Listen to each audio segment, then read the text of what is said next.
Hello बच्चों, आज हम स्टार्ट करेंगे एनसीईआरटी की एक्सरसाइज 3.1 जो कि मैट्रिक्स है, जिसे हिंदी में आव्यूह कहते हैं। तो आइए क्वेश्चन नंबर फर्स्ट देखते हैं और चैनल को लाइक एंड सब्सक्राइब कर दीजिएगा। पहले सब्सक्राइब कर दीजिए आप, ठीक। तो क्वेश्चन नंबर 1 कहता है आव्यूह दिया गया है, ठीक, के लिए आव्यूह की कोटि ज्ञात करिए, अवयवों की संख्या ज्ञात कीजिए एवं अवयव A13, A21, A33, A24, A23 ज्ञात कीजिए। तो आइए हमने आव्यूह पहले से नोट डाउन करके रखा है। तो फर्स्ट नंबर में कह रहा है कि आव्यूह की कोटि ज्ञात कीजिए। आव्यूह की कोटि का मतलब होता है पंक्ति कितनी पंक्तियां हैं, गुणे पंक्ति का मतलब रो कितने रो हैं, क्रॉस कॉलम, ठीक, कितने स्तंभ हैं। तो आइए देखते हैं पंक्तियां कितनी हैं। पहली पंक्ति, दूसरी पंक्ति, तीसरी पंक्ति, ठीक, ये पूरी पंक्ति है। तो 3 और स्तंभ गिनते हैं। तो स्तंभ, पहला स्तंभ, दूसरा स्तंभ, तीसरा स्तंभ और ये है चौथा स्तंभ। तो 3 गुणे 4। तो अतः आव्यूह की कोटि हो गई 3 गुणे 4, ठीक। अब सेकंड नंबर में आता है अवयवों की संख्या।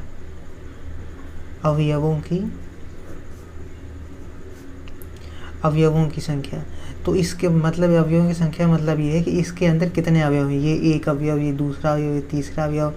तो जब हम पंक्तियों और कॉलम मतलब स्तंभों की संख्या को गुणा करा देते हैं तो अवयवों की संख्या आती है, ठीक। तो अवयवों की संख्या में हमें निकालने के लिए कोटि का, जितनी कोटि आई ना वही अवयवों की संख्या है, ठीक। कोटि बराबर अवयवों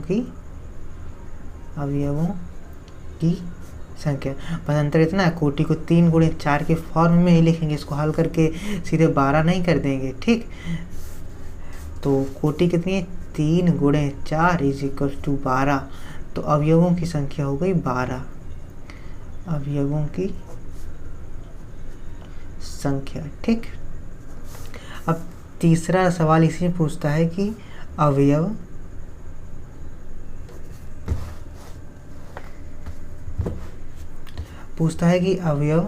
A13, A21, A33, A24 और A23 ज्ञात कीजिए। तो A13 का मतलब है कि पहली पंक्ति गुणे तीसरा स्तंभ, ठीक, फर्स्ट रो और थर्ड कॉलम, ठीक। तो आइए देखते हैं। तो पहली पंक्ति ये है और थर्ड कॉलम देखते हैं। तो पहला, दूसरा, तीसरा, तो ये आ गया हमारा A13 की वैल्यू, पहली पंक्ति और थर्ड कॉलम। तो A13 की वैल्यू हो गई कितनी, A13 = 19। इसी प्रकार से हम दूसरे भी निकालेंगे, A21 निकालेंगे। A21 का मतलब हो गया दूसरी पंक्ति। तो आइए दूसरी पंक्ति लेते हैं, पहली हो ये दूसरी पंक्ति हो गई, दूसरी पंक्ति में पहला स्तंभ ये, तो ये और ये आके यहाँ मिल गया, तो ये 35, ठीक। 21 की मान हो गया 35। इसी तरीके से A33 का मतलब है तीसरी पंक्ति और तीसरा स्तंभ कहाँ मिल रहे हैं, ठीक। तो ये तीसरी पंक्ति हमारी हो गई और तीसरा स्तंभ ये है हमारा तीसरा स्तंभ, ये यहाँ पर आके मिल रहा है, तो मतलब 5, ठीक। तो इसका मान हो गया -5। इसी तरीके से लास्ट है A24। तो A24 का मान, A24 मतलब दूसरी पंक्ति ये हो गई, ठीक। दूसरी पंक्ति और चौथा स्तंभ, दूसरी पंक्ति और पहला, दूसरा, तीसरा, चौथा स्तंभ ये, ठीक। और दूसरा कॉलम और दूसरा रो और चौथा कॉलम ये 12 नंबर, ठीक। तो इसका आंसर हो गया A24 का मतलब 12, ठीक। और इसी तरीके से लास्ट वाला होता है A23 मतलब दूसरी पंक्ति, ये दूसरी पंक्ति है, और 23 मतलब दूसरी पंक्ति और तीसरा स्तंभ। तो पहला, दूसरा, तीसरा स्तंभ और दूसरी पंक्ति। तो ये आंसर आ गया 5/2, ठीक। अब आते हैं अगले सवाल पर। तो अगला सवाल कहता है कि यदि आव्यूह में 24 अवयव हों, तो मतलब क्या दिया गया है, तो उसकी संभव कोटियाँ क्या होंगी। यदि इसमें 13 हैं तो कोटियाँ क्या होंगी। तो इस मतलब इसमें 2 सवाल दिए गए हैं, पहला यहाँ से यहाँ तक है और दूसरा स्टार्ट होता है यहाँ से यहाँ तक। ठीक, तो आइए पहले पहला पार्ट कर लेते हैं। यदि अवयव में 24 अवयव हैं तो क्वेश्चन का सीधे सॉल्यूशन डालते हैं। ठीक, तो क्या कह रहा है, अवयवों की संख्या, अवयव दिए गए हैं, अवयवों की संख्या है 24। ठीक, तो हमें कोटि ज्ञात करनी है। तो कोटि ज्ञात करनी है। तो कोटि ज्ञात करने के लिए हम 24 को गुणनखंड करेंगे, मतलब 24 के गुणनखंड करेंगे। तो मान लीजिए 12 गुणे 2। ठीक, एक ये हो गया। 24 को हम 12 गुणे 2 भी लिख सकते हैं। ठीक, या फिर लिख सकते हैं 2 गुणे 12 भी लिख सकते हैं। ठीक, और 4 गुणे 3 भी लिख सकते हैं और 3 गुणे 4 भी लिख सकते हैं। ठीक, और 6 गुणे 4 भी लिख सकते हैं। सॉरी नहीं, ये 3 और 8 है, यहाँ पे गलती होगी मुझसे। ठीक, 3 और 8 लिख सकते हैं। और इस तरीके से 6 4 और 6 4 को उल्टा करके 4 और 6 लिख सकते हैं। ठीक, तो कितने होगा, 1 2 3 4 5 6। ठीक, और इसी तरीके से 12 दूनी 24, 8 त्रिका 24, 6 चौके 24 और आता है 24 गुणे 1। ठीक, और ये भी आता है 24 गुणे 1 और 1 गुणे 24। ठीक, तब इनको लिखना किस तरीके, इस तरीके से नहीं लिखना है, इनको ब्रैकेट में लिखना है। तो अतः कोटि यदि अवयव 24 हैं, यदि अवयव 24 हैं तो संभव कोटि, मतलब मान सकते हैं कि संभव कोटि कितनी हो सकती है। तो कोटि 12,2 हो सकती है या 2,12 हो सकती है और 8,3 हो सकती है या 3,8 हो सकती है, 6,4 की या फिर 4,6 की और या फिर 24,1 की या फिर 1,24 की। ठीक,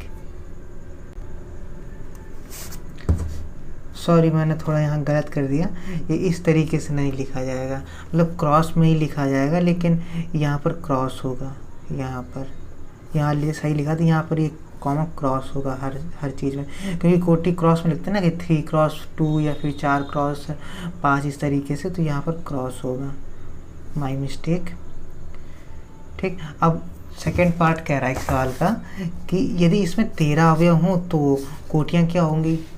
ठीक, यदि इसमें 13 अवयव हों तो कोटियाँ क्या होंगी। तो 13 का गुणनखंड करते हैं। तो ठीक, 13 का गुणनखंड करने में 13 के गुणनखंड कितने होंगे। 13 के गुणनखंड कितने आप कर सकते हैं, 13 गुणे 1 और 1 गुणे 13। इसके अलावा कोई 13 के गुणनखंड हो रहा है, नहीं ना, हो रहा है तो फ्रैक्शन में होंगे। ठीक, तो कुछ भी फ्रैक्शन में नहीं करना है, हमें करना है पूरा पूर्णांक। ठीक, तो ये आंसर हो गया। ठीक, तो ये हो गया आंसर। तो 13, यदि 13 अवयव हैं तो यहाँ पर लिख देंगे यदि 13 अवयव हैं,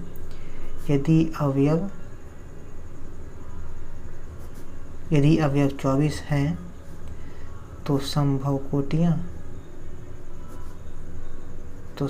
कोटि हो जाएगी 13 गुणे 1 या 1 गुणे 13। ठीक, अब आते हैं अपने तीसरे नंबर के सवाल पर। तो तीसरा नंबर का सवाल कहता है यदि किसी आव्यूह में 18 अवयव हैं तो इसकी संभव कोटियाँ क्या हैं।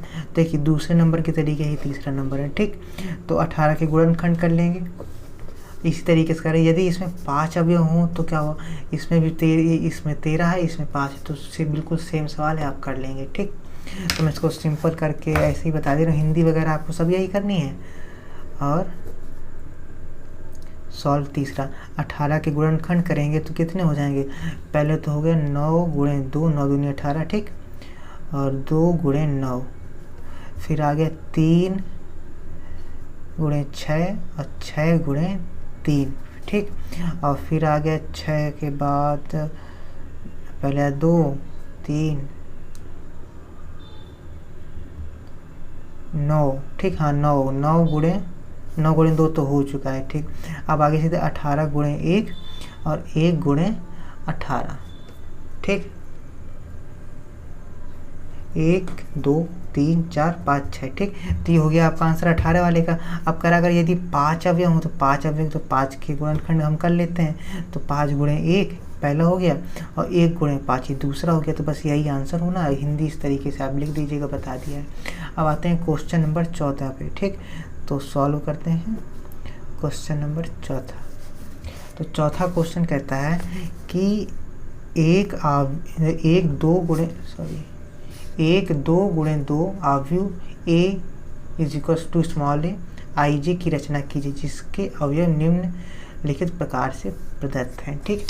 तो आइए, तो ये ए आई जे मतलब जिस तरीके से पिछले सवाल में A13 दिया था कि A13 की वैल्यू की मतलब पहली पंक्ति, ठीक, और तीसरी स्तंभ A13 है ना। तो इस तरीके से I का मतलब है पंक्ति और J का मतलब है स्तंभ, ठीक। तो यहाँ पर पंक्ति का मान रखेंगे I की जगह और यहाँ पे J की जगह रखेंगे स्तंभ का मान और बटे 2 और इसका I प्लस J का होल स्क्वायर। इस तरीके से हमारा आंसर आ जाएगा। तो आइए करते हैं। तो चौथे का पहले 2 क्रॉस 2 का मैट्रिक्स बना लेते हैं, ठीक। तो 2 क्रॉस 2 का मैट्रिक्स आपको पता है 2 क्रॉस 2 है ना। 2 क्रॉस 2 का अवयव इस तरीके से हम कुछ डिनोट कर लेते हैं। मान लीजिए ए पहली पंक्ति और पहला स्तंभ, ठीक, और दूसरा पहली पंक्ति और दूसरा स्तंभ, ये दूसरा स्तंभ है ना, और ये दूसरी पंक्ति और पहला स्तंभ। इसी तरीके से ये दूसरी पंक्ति और दूसरा स्तंभ, ठीक। इस तरीके से ये एक अवयव बन गया। तो अब इसको पूरा करना है क्या, ठीक है।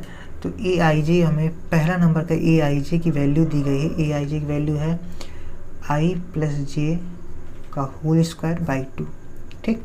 तो हम चलिए A11 की वैल्यू निकालते हैं। A11, ठीक। तो आई की जगह 1 रखेंगे और जे की जगह भी 1 रखेंगे। तो 1 + 1 is square by 2, 1 + 1 by equals to 2 हो जाएगा। 2 का स्क्वायर 4 और 4 बटे 2 2, ठीक। A11 की वैल्यू आ गई। अब इसी तरीके से A12 की निकालेंगे। तो A12 की निकालेंगे तो I की जगह 1 रख देंगे और J की जगह रख देंगे 2, ठीक। स्क्वायर बटे 2, तो 2 1 3 और 3 का स्क्वायर हो जाएगा 9, तो 9 बटे 2, ठीक, 9 बटे 2।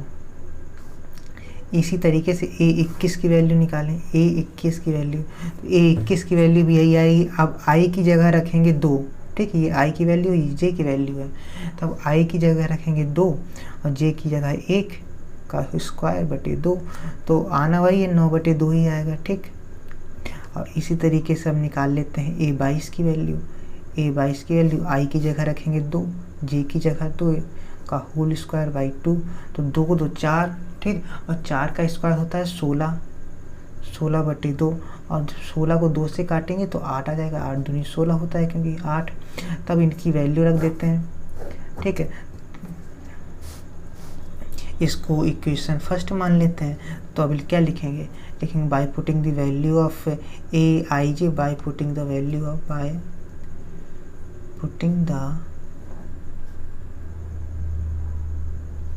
Of A I J in equation first, ठीक। ए आई जे की वैल्यू इन सभी टर्म में आई है। तो A11 की वैल्यू आई है 2, A12 की वैल्यू आई है 9 बटे 2, ठीक। और A21 की वैल्यू क्या आई है, A21 की वैल्यू आई है 9/2 और A22 की वैल्यू आई है 8, ठीक। तो ये हो गया आपका आंसर। इसी तरीके से अब सेकंड नंबर करते हैं। सेकंड नंबर क्या दिया गया है,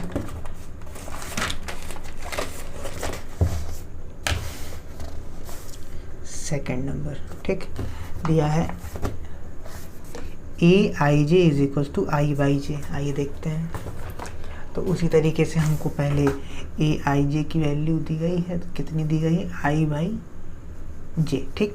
तो A11 निकाल लेंगे, जैसे पिछले मैंने 2 क्रॉस 2 का ये मैट्रिक्स लिखा हुआ है ना, ये तो इसी से A11 की वैल्यू भी निकालेंगे, A12 की निकालेंगे, A21 की, A22 की। हर सवाल में जब तक ये 3 तो दिए गए ना, ये 3 दिए गए हैं सवाल, पहला तो कर लिया, दूसरा आप कर रहे हैं, तीसरा करेंगे, तो सब में पहले A11, A12, A21 और A22 की वैल्यू निकालेंगे। ठीक, तो A11 की वैल्यू निकालते हैं। तो I की वैल्यू यहाँ पर 1 है और J की वैल्यू 1 है, तो क्या हो जाएगा 1/1 इज इक्वल्स टू 1। ठीक, और इसी तरीके से निकालते हैं A12 की वैल्यू। तो I की वैल्यू फिर से यहाँ पर I/J है ना, तो I की वैल्यू फिर से यहाँ पर 1 है और J की वैल्यू है तो 1/2। ठीक, अब निकालते हैं A21 की वैल्यू, A21 की वैल्यू, तो क्योंकि I/J रखना है तो I की वैल्यू यहाँ पर है 2/1, 2/1 को 2 ही लिखते हैं। ठीक, अब निकालते हैं A22 की वैल्यू, तो 2, क्योंकि I भी 2 है और J भी 2 है, 2/2 इज इक्वल टू 1। तब सीधे रख देते हैं मान उठा के। तो A11 की वैल्यू कितना आई है, A11 की वैल्यू 1, A12 की आई है 1/2, A21 की आई है 2 और A22 की 1। ठीक, तो ये इसका आंसर हो गया। ठीक, अब आते हैं थर्ड नंबर के क्वेश्चन पे। तो थर्ड नंबर का क्वेश्चन हमारा कहता है कि AIJ की वैल्यू है I+2J का होल स्क्वायर बाई 2। ठीक, क्या है, इसको साइड पे करते हैं, है I+2J का होल स्क्वायर बाई 2। ठीक, तो आइए यहाँ पर ही वैल्यू निकालते हैं पहले A11 की। तो I की वैल्यू है 1 + 2 इंटू J की वैल्यू है 1 का होल स्क्वायर बाई 2। तो 2 गुणन तो 1 इज इक्वल टू 2 ही रहता है, 2 + 1 3 और 3 का स्क्वायर होता है 3 × 3 = 9, तो 9/2 A11 की वैल्यू आ गई। ठीक, अब निकालते हैं A12 की वैल्यू। तो आइए देखते हैं क्या निकलेगी A12 की वैल्यू। I की जगह रखते हैं 1 + 2 गुणे J की जगह रखते हैं 2 का स्क्वायर बटे 2, तो 2 दूनी 4 1 5। ठीक, और 5 का स्क्वायर क्या होता है 25, तो 25/2, 25/2। ठीक, अब आते हैं A21 की वैल्यू पे। तो I की वैल्यू यहाँ पर अब क्या है, I की वैल्यू 2 है, 2 का 2 + 2 गुणे J की वैल्यू है 1। ठीक, स्क्वायर बटे 2, तो 2 + 2 4 और 4 का स्क्वायर होता है 16, 16/2। ठीक, तो 2 से 16 कट जाएगा तो आ जाएगा 8। अब आते हैं A22 की वैल्यू। तो I की वैल्यू है 2, J की वैल्यू भी 2 है। ठीक, +2 × 2, क्योंकि 2 इंटू J दिया गया ना, तो 2 ये वाला हो गया और J की वैल्यू ये 2 का स्क्वायर बटे 2, तो 2 दूनी 4। ठीक, और 4 + 2 6 और 6 का स्क्वायर हो गया 36/2। अब 2 से काट देंगे तो इसका वैल्यू आ जाएगी 18। ठीक, तो अब मैट्रिक्स में सीधे ऐड कर देते हैं। तो A11 की वैल्यू 9/2, A12 की वैल्यू है 25/2, A21 की वैल्यू है 8 और A22 की वैल्यू है 18। ठीक, तो ये हो गया आपका पूरा आंसर। तो अब आते हैं नेक्स्ट नंबर के सवाल पे। तो नेक्स्ट नंबर का सवाल कहता है, ये चौथा नंबर के, ये तीनों नंबर हो गए, first, second, third, fourth number के। अब आते हैं चौथे नंबर पे, पाँचवें नंबर पे। अब कहते हैं 1 3 × 4 अवयव की रचना कीजिए जिसके अवयव निम्नलिखित प्रकार होते हैं। ठीक, अब हमें यहाँ पर 2 × 2 का किया था जिसमें 4 अवयव होते हैं, 2 दूनी 4 है ना।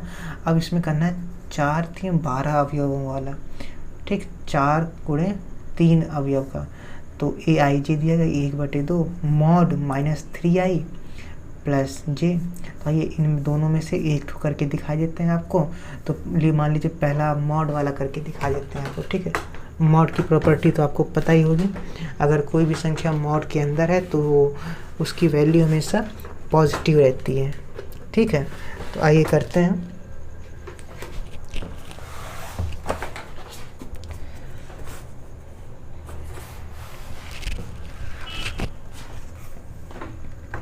क्वेश्चन 5वां पार्ट फर्स्ट। तो कह रहा है कि पहले अवयव बना लेते हैं ना एक लोकल सा। तो ये पहला, ये कितने बाई कितने का अवयव दिया गया, अवयव दिया गया है 3/4 का, मतलब 3 पंक्तियां और 4 कॉलम। ठीक, ए 4 कॉलम। ठीक, तो पहली पंक्ति चली ना, तो यहाँ पर स्टार्टिंग में 1 ही 1 लिखेंगे, 1 1 ठीक। अब ये कौन सा स्तंभ है, पहला स्तंभ है तो ठीक 1 लिख देंगे।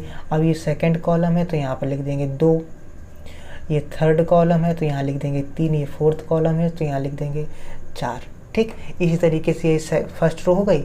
अभी सेकंड रो की बारी आती है तो ए लिख देंगे 2।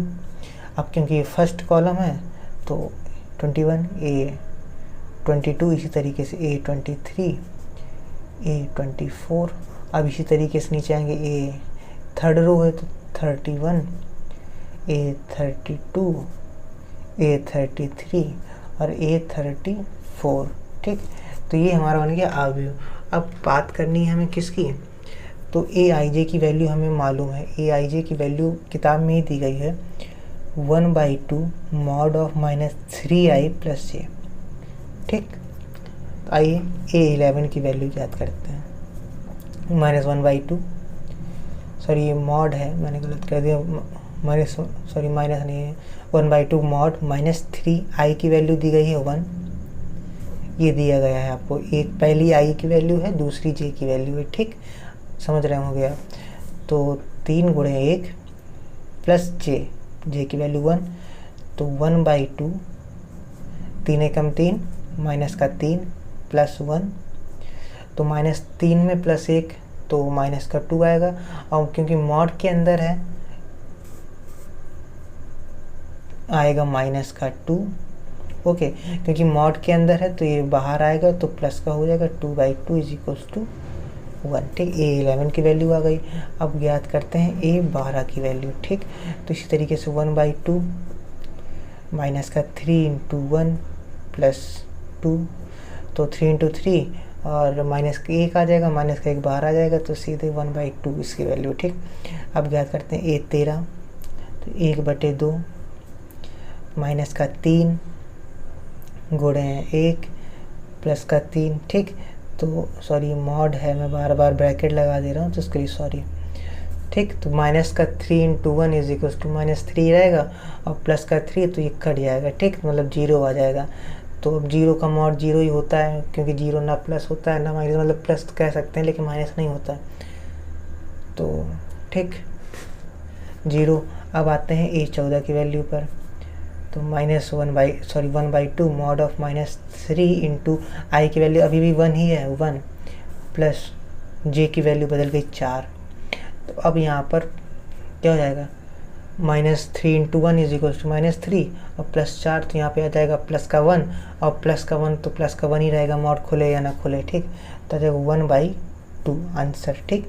अब इसी तरीके से A21, तो 1/2, सॉरी फिर से मैंने ब्रैकेट लगा दी, ये मॉड है, ठीक। -3 × i की वैल्यू है 2 + j की वैल्यू है 1। तो आइए 3 × 2 = 6, 3 दूनी 6, माइनस का 6 वो भी, ठीक। अब प्लस का 1 यहाँ पर आ गया, तो माइनस के 6 में प्लस का 1 तो माइनस का 5 बचा, और जो माइनस का 5 है वो मॉड के भीतर है, जो बाहर आएगा तो प्लस का हो जाएगा, जैसे प्लस का 5 बटे 1/2 पहले से 2, ठीक। और इसी तरीके से हम निकालते हैं A22 की वैल्यू, तो 1/2 मॉड ऑफ -3 × 2 + 2, ठीक। तो यहाँ पर फिर से आ गया 6 + -6 + 2 = -4, और -4 मॉड के बाहर निकलेगा तो हमारा आ जाएगा +4/2 = 2, ओके। इस तरीके से A निकालेंगे 23, सो 1/2 मॉड ऑफ -3 × 2 + 3, तो 3 दूनी 6, माइनस का 6 प्लस का 3, तो ऑब्वियस सी बात है कि 3/2। तो मैं सीधे अभी डायरेक्ट किए देता हूँ, ठीक। तो हमने ये सारी वैल्यू निकाल ली है इसकी, A11 से लेकर A34 तक की पूरी वैल्यू निकाल ली है, ठीक। तो अब हमें क्या करना है, मैट्रिक्स में पुट करना है।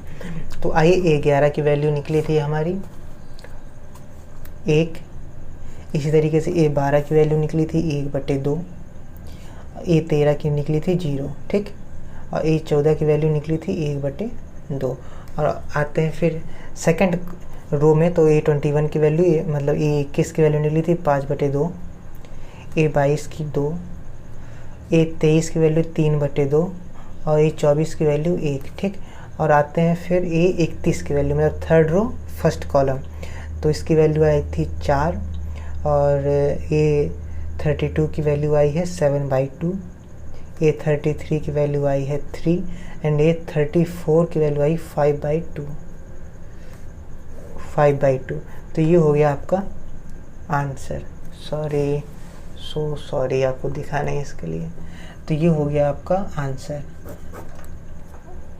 ओके, थोड़ा फ्लो में आके कैमरे में देखना भूल जाता हूँ कि कैमरे में आ रहा है कि नहीं, तो उसके लिए सॉरी, ठीक। तो अब अगला सवाल आता है,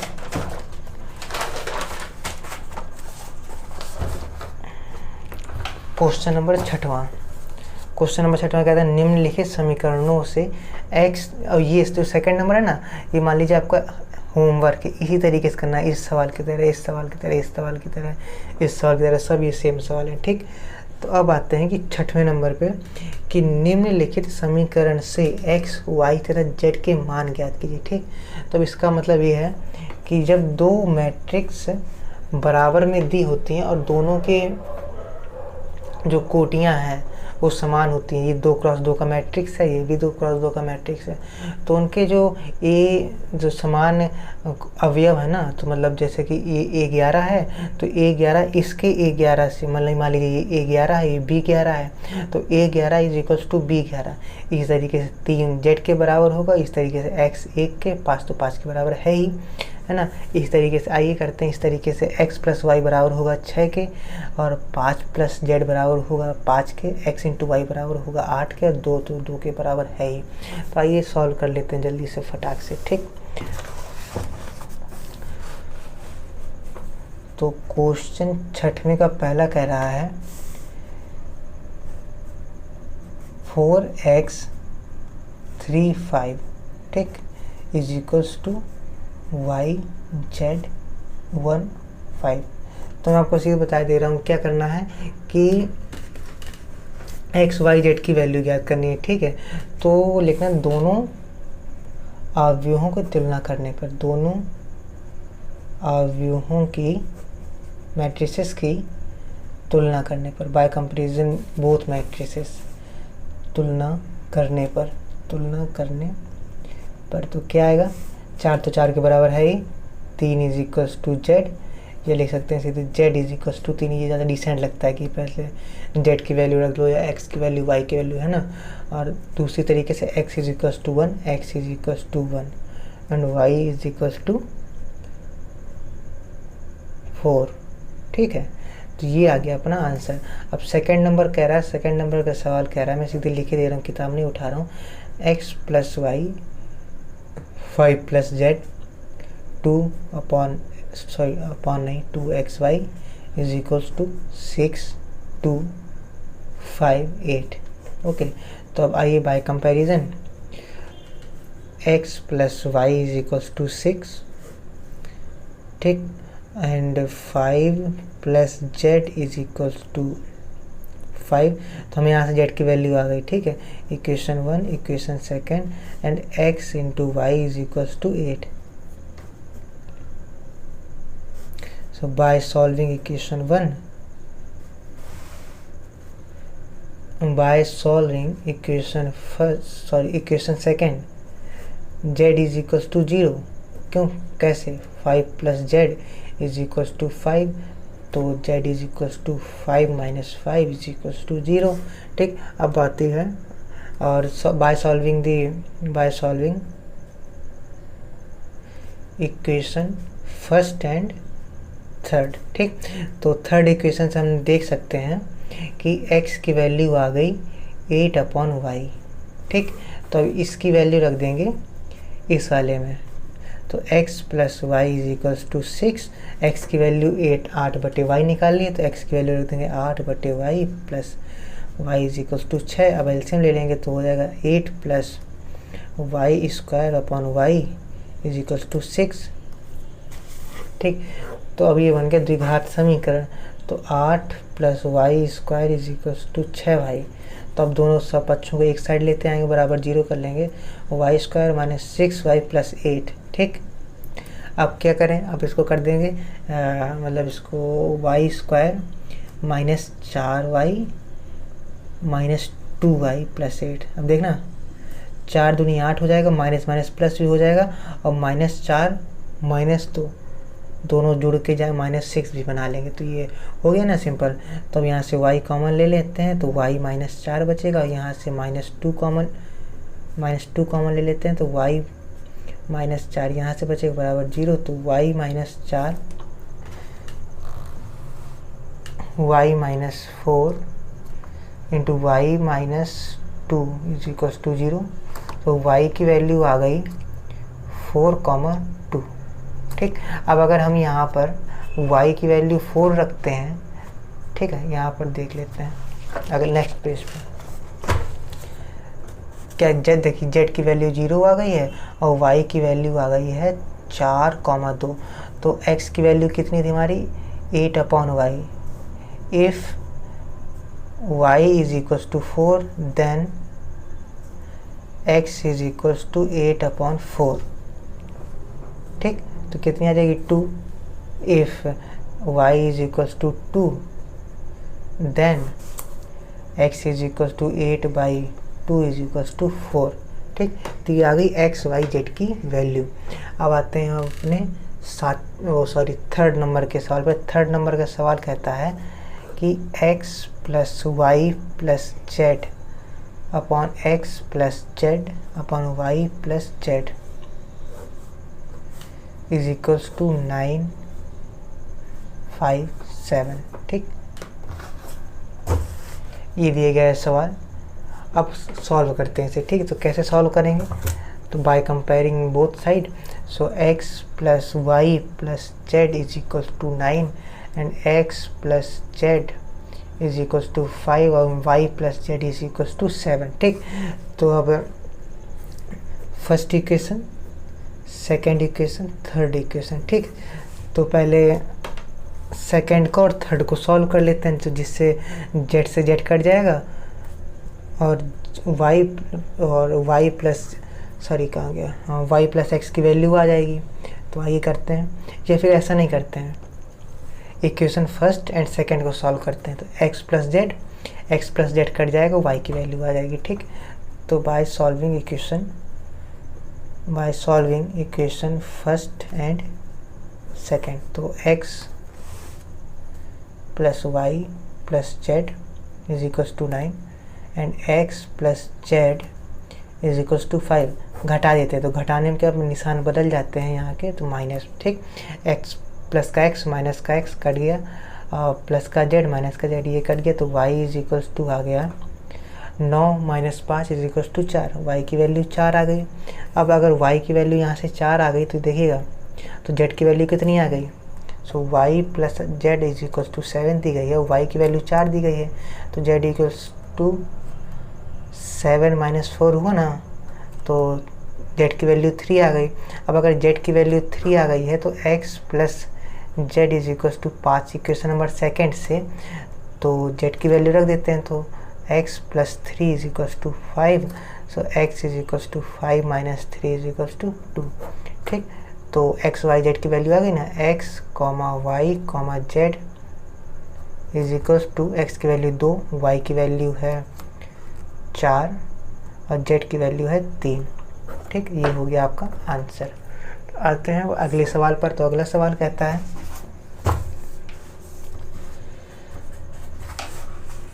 समीकरण a - b upon 2a - b 2a + c upon 3c + d = -1, 5, 0, 13 से a b c d के मान ज्ञात कीजिए। तो आइए अब a b c d के मान ज्ञात करते हैं। चलिए,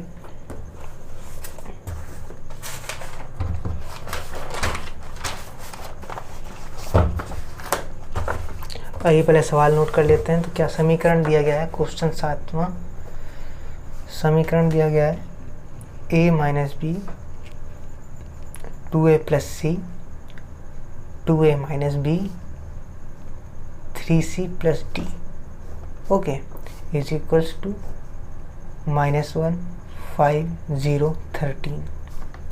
तो अब इससे ज्ञात करने हैं a b c d के मान।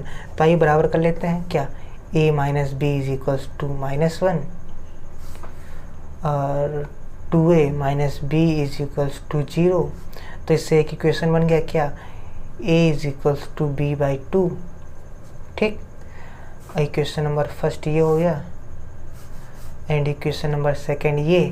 ठीक, and 2a plus C is equals to 5 and 3c plus D is equals to 13। तो ये हमारे इक्वेशन बन गए, equation number third and equation number fourth. ठीक, अब देखिए इक्वेशन नंबर सेकंड से इक्वेशन नंबर फर्स्ट और सेकंड को सॉल्व करते हैं। ठीक, तो by equation first and second. ठीक, तो क्या करते हैं, a minus B is equals to minus का 1 दिया गया है, लेकिन a की वैल्यू दी गई है b बाई 2, तो a की जगह b बाई 2 रख देते हैं। तो b बाई 2 माइनस का b is equals to minus 1, so b minus 2b LCM ले लेंगे यहाँ पे। ठीक, तो 2 इज इक्वल्स टू माइनस 1, तो क्या लिख सकते हैं, b minus 2b is equals to minus का 2। सो देख लीजिए माइनस का 2b b, तो क्या आ गया यहाँ पर आ गया माइनस का b is equals to minus 2, minus से माइनस कट गया तो b is equals to 2, b की वैल्यू 2 आ गई। जब b की वैल्यू 2 आ गई तो b की वैल्यू यहाँ पर रख देते हैं, इक्वेशन नंबर फर्स्ट ही है, इक्वेशन नंबर फर्स्ट पर, तो क्या आ जाएगी, a minus B is equals to minus 1, a minus B is equals to minus 1 था ना, तो b की वैल्यू रख देते हैं a माइनस बी की वैल्यू 2 बराबर माइनस 1, तो a is equals to minus 1 plus 2 is equals to 1। ठीक, a की वैल्यू 1 आ गई। अब किसकी वैल्यू बची, अब वैल्यू बची है c की। ठीक, तो अब हमारा बाय इक्वेशन थर्ड, ठीक, इक्वेशन थर्ड क्या दिया गया है, 2a plus C is equals to 5। ठीक, a की वैल्यू हमें मालूम है क्या है, a की वैल्यू 1 दी गई है, 2 into 1 plus C is equals to 5, so C is equals to 5 minus 2 एकम 2, प्लस का यहाँ पर है, बराबर की दूसरी तरफ जाएगा तो माइनस का हो जाएगा, 5 माइनस 2 इज इक्वल्स टू 3, सी की वैल्यू आ गई 3। अब आते हैं लास्ट इक्वेशन चौथी पे। ठीक, बाय इक्वेशन 4। ठीक, इक्वेशन 4 क्या दिया है, 3c plus D is equals to 13, C की वैल्यू दी गई है 3, 3 cross 3 plus D is equals to 13, 3 3 का 9, डी इज इक्वल्स टू 13, 3 3 का 9 यहाँ आ जाएगा, 9 क्योंकि प्लस का दूसरी तरफ जाएगा बराबर के, तो आ जाएगा माइनस का। ठीक, 13 में 9 गए 4, तो ये आंसर आ गया। ठीक, तो a, b, c, d की वैल्यू आ गई। a की वैल्यू तो हमने पहले निकाल ली थी, कितनी थी 1, b की वैल्यू आई थी 2, c की वैल्यू 3 और d की वैल्यू 4, तो ये हो गया हमारा आंसर। ठीक, अब आते हैं नेक्स्ट सवाल पर। तो नेक्स्ट सवाल क्या है, 8वां नंबर है, A I J M cross N एक वर्ग आव्यूह है यदि, तो आइए देखते हैं क्या कह रहा है कि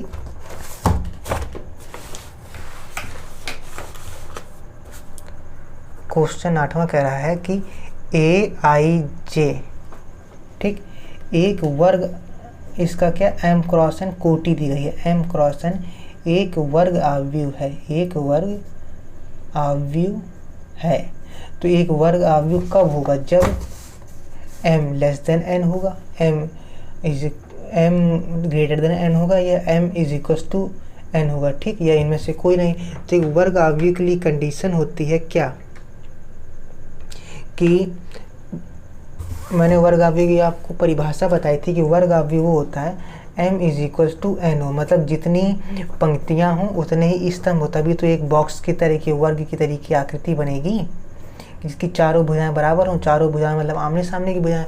तो मतलब ये है कि पंक्तियों की संख्या, पंक्ति बराबर स्तंभ। ठीक, मैंने परिभाषा में बताया था। तो आइए ऑप्शन देख लेते हैं। ऑप्शन में क्या दिया गया है, m is equal to n, तो ऑप्शन सी सही है। कौन सा, 8वें नंबर का ऑप्शन सी हमारा बिल्कुल करेक्ट है। तो आइए अब आखिरी नहीं सॉरी 9वें नंबर के सवाल पर आते हैं। 9वें नंबर का सवाल कहता है, हाँ ये भी ऑप्शनल सवाल है कि x तथा y के प्रदत्त किन मानों के लिए अवयवों के निम्नलिखित युग्म समान है। ठीक,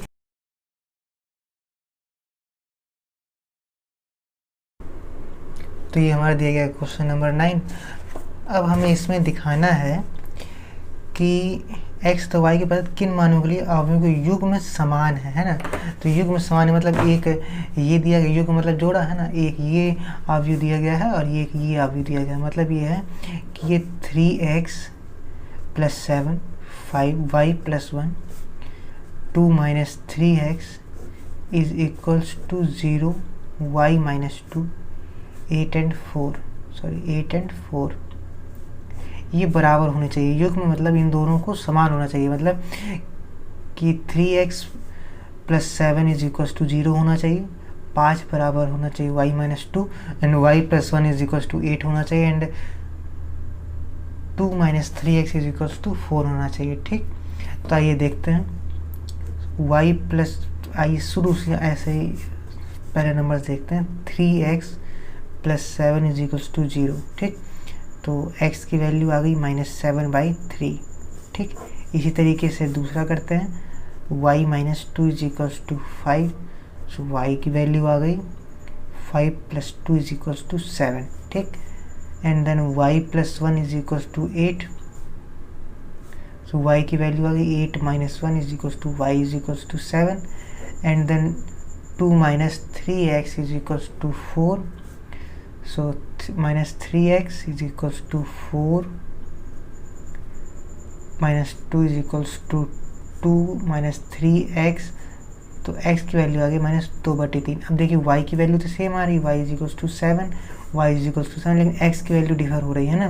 तो इसलिए हम कह सकते हैं कि ज्ञात करना संभव नहीं। क्योंकि नहीं ज्ञात करना संभव, क्योंकि युग्म समान में अवयव समान होना चाहिए, और अगर यहाँ पर x की वैल्यू अलग हो गई है तो मतलब गड़बड़ है, युग्म समान नहीं है। ठीक है, अब आते हैं क्वेश्चन नंबर 10 पर।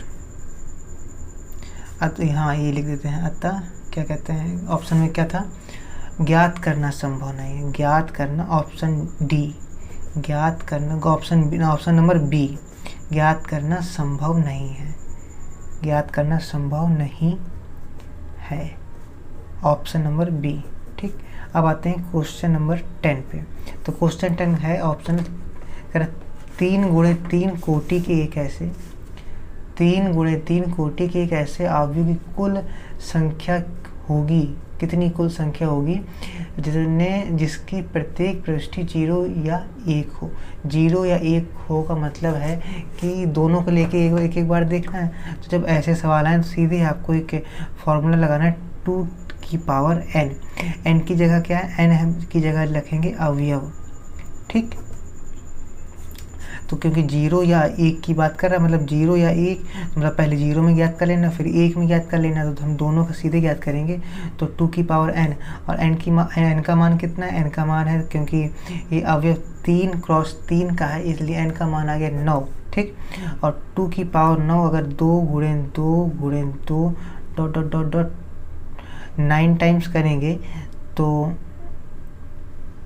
ठीक 1 2 3 4 5 6 7 8 9 है ना, सॉरी 9 है ना, 2 तो ये आ जाएगा 512। ठीक, तो इसका आंसर हो जाएगा 512।